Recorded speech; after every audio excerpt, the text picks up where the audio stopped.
নাটোরে জুলাই শহীদদের স্মরণে প্রতীকী ম্যারাথন অনুষ্ঠিত হচ্ছে। এই ম্যারাথনে কিন্তু শত শত মানুষ অংশগ্রহণ করছে।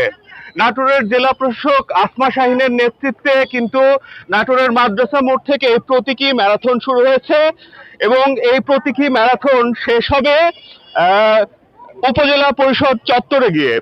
এখানে কিন্তু জুলাই শহীদ এবং আহতদের পরিবারের সামনে রাখা হয়েছে এবং বিভিন্ন প্রশাসনের নানা কর্মকর্তা কর্মচারী সহ স্কুল কলেজের শিক্ষার্থীরা কিন্তু ম্যারাথনে অংশগ্রহণ করছেন।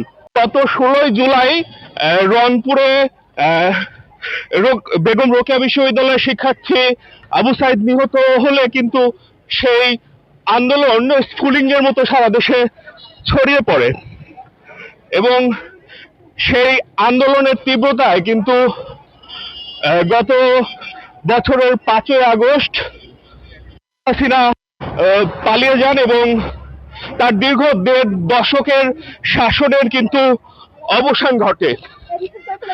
এর পরে কিন্তু তার তিন দিন পরে 8ই আগস্ট কিন্তু নোবেল বিজয়ী অর্থনীতিবিদ ডক্টর ইউনূসের নেতৃত্বে অন্তর্বর্তী সরকার গ্রহণ করে